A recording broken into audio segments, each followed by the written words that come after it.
Sous la douce lumière du soleil d'un après-midi paisible au bord du lac de Côme, Sophia Loren, l'actrice légendaire du cinéma italien et mondial, est finalement sortie dans la lumière pour partager une vérité qui a surpris et ému le public.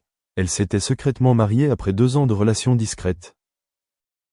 Et l'homme qui a conquis son cœur n'était pas un nom célèbre du showbiz, mais une âme sœur, une personne qui se tenait toujours derrière, accompagnait silencieusement et protégeait son cœur pendant les années solitaires après le décès de son grand mari, Carlo Ponti. Avec une voix chaleureuse et des yeux toujours pleins d'entrain, Sophia a partagé dans une conversation rare. Je pensais que mon cœur ne s'ouvrirait plus jamais. Mais l'amour, tu sais, trouve toujours le moyen de revenir. Même très tard. Sophia Loren a rencontré son partenaire actuel, un homme d'affaires italo-suisse de quelques années son aîné lors d'une collecte de fonds caritative à Genève en 2021. Au début, les deux sont restés en contact en tant que compagnons d'activités humanitaires et culturelles. Ses âmes sœurs, sa maturité, son sang-froid et surtout la façon dont il n'était pas submergé par la gloire passée de Loren, l'ont peu à peu ému. Il ne m'a jamais dit que j'étais une légende, sourit-elle doucement. Il a juste dit que j'étais une femme merveilleuse, et je l'ai cru. Les 2 années de relation furent calmes, remplies de voyages dans la campagne italienne, de simples dîners de famille et de promenades l'après-midi autour du lac Léman. Pas de paparazzi, pas d'agitation, juste de l'amour et un partage profond. Début 2023, ils ont organisé discrètement une petite cérémonie de mariage dans une ancienne chapelle en Suisse, avec ses 2 fils, Carlo Ponti Jr. et Eduardo Ponti, ainsi que quelques amis proches. Sophia Loren portait une simple robe en dentelle ivoire, conçue par sa belle-fille, l'actrice Sasha Alexander. Elle n'a pas besoin d'un palanquin à fleurs, elle n'a pas besoin d'objectifs. Tout ce dont elle avait besoin, c'était d'une prise ferme, d'un regard sincère et d'un simple vœu. Je ne te laisserai plus jamais seul. Lorsque la nouvelle du mariage a été confirmée dans une interview exclusive avec la Repubblica, les fans du monde entier ont été submergés par l'émotion. Des millions de félicitations sont venues de partout, non seulement à cause de cet amour poétique et tardif, mais aussi parce que les gens ont vu que Sophia Loren a plus de 80 ans, gardait encore un cœur jeune et un fort désir de vivre. Sur les réseaux sociaux, de nombreuses personnes ont écrit. Si Sophia Loren peut retrouver l'amour, alors il y a de l'espoir pour nous tous. Les médias, qui respectent depuis longtemps la vie privée de Loren, ont également exprimé leur joie en son nom. Les anciennes co-stars Claudia Cardinal et Gina Lollobrigida ont toutes deux envoyé des messages émouvants. Son fils, le chef d'orchestre Carlo Ponti Jr., a également partagé. Ma mère mérite d'être heureuse. Après tout ce qu'elle a donné, c'est la récompense de sa vie.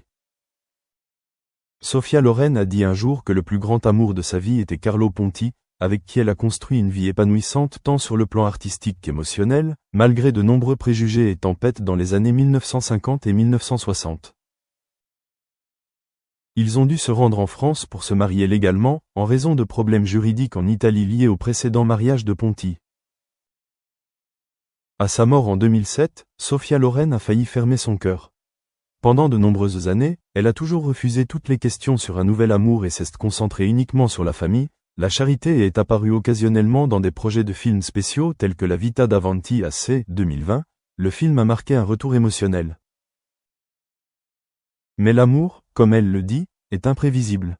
Et maintenant, non seulement elle est retombée amoureuse, mais elle a choisi de vivre pleinement cet amour.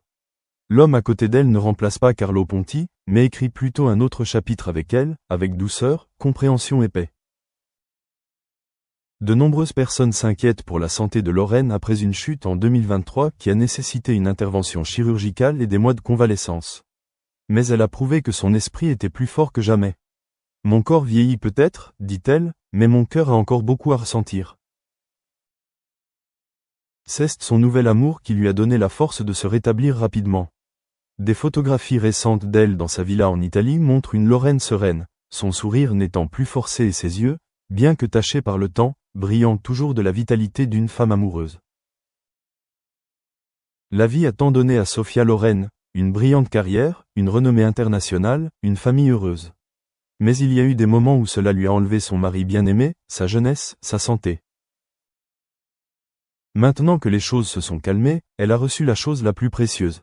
un partenaire de vie, un amour doux et une fin parfaite à un voyage long et coloré.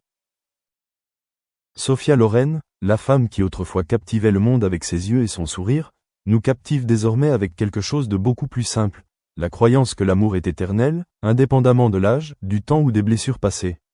Et ce fut le plus beau rôle de sa vie, le rôle d'une femme vivant dans le vrai bonheur. Beaucoup de gens se demandent, se sent-elle coupable de commencer un nouvel amour après de nombreuses années avec Carlo Ponti? Sophia ne l'a pas évité, mais a honnêtement partagé. L'amour ne remplace personne. Carlo est toujours dans mon cœur. Il a été le premier homme et fera toujours partie de moi. Mais je crois aussi que mon cœur est assez grand pour aimer à nouveau. Cette réponse rend les gens plus conscients de la maturité en amour. Après tout, l'amour ne doit pas nécessairement être associé à jamais à la jeunesse ou à une passion. On your experience, what's working and what's not working, taking into consideration that learning is a social process. Maybe Ivan. Well, I wanted to say that I totally agree with Lily, that we are always trying to update which are the competences that our students need, but with the pandemics there was like a parenthesis. It was just an issue of survival. We had to find a way to go ahead and minimize the losses. And in the end, it was quite satisfactory. So we are happy with the result. We don't know if the employers are so happy. We still don't have this feedback about this new generation, the COVID generation, which enters the labor market, if they are in some way different. Because as you say, the students who already were with us for 3 years, 4 years, were already almost finishing. The impact was, of course, important because they knew what the university was before, and then they saw what the university was at the pandemic time. But I think they had already acquired most of their competences. Like the last year is a year where they go to do practice in real firms, where they do assignments similar to the ones that they have done, only a bit more complicated. So they finished their teaching, but I don't think the last year is the most fundamental one. I don't think things changed. Their competences changed a lot because of this different last year. But what we are thinking now, related to the job market, is that of course collaboration is always important, and now finding ways to collaborate online is probably the challenge.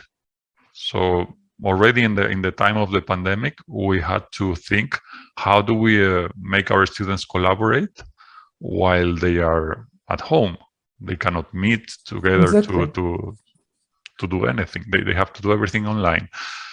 And we found some solutions, like we could do online things that we never thought we would do. For instance, I'm an experimentalist. I'm an economist. I'm also a teacher, and I do experiments in classroom for research and in the classroom.